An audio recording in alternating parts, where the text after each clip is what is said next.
My name is Ankur Dang and I am from Kamala Nehru College. I will be talking about the foreign policy of India.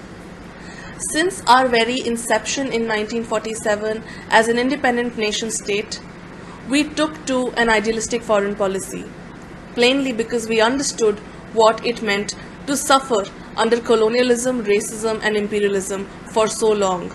We understood the price of freedom and liberty, which is why we gave the gifts of peace to the international system of states in the form of the non-aligned movement, the Panchsheel and the Go East policy. However, today our world has changed a lot since then. We no longer live in a bipolar world. We do not live in a world facing the Cold War. We live in a more stable world, a freer world, but at the same time, a more dangerous world. Because the threat that looms ahead now is a much bigger and a much far-reaching one. The threat of economic imperialism or neocolonialism.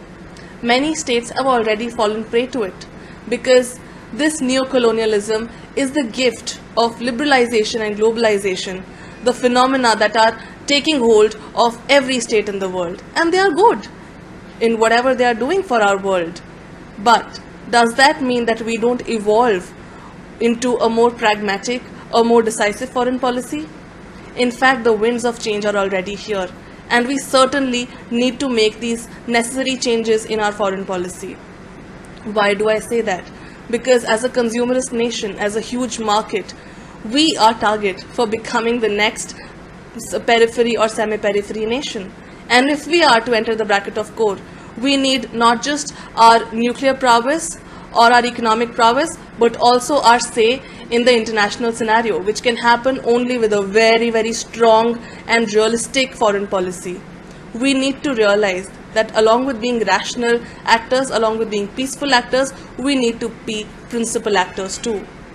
When I say this, I want to illustrate this point with how we acted during the Israeli embassy car attack in 2012. We were practically spineless. And idealism certainly does not mean being spineless.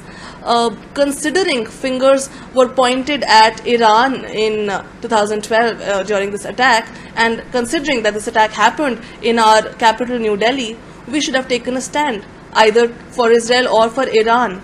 But we did not. And that gives a wrong message to the world. It says two things. A, we are indecisive. B, we don't stand for anyone. And when that happens, we can take it in writing that when we need help, the world probably would not come to us because the world in its glory looks after its own self-interest. And it's high time we start doing the same.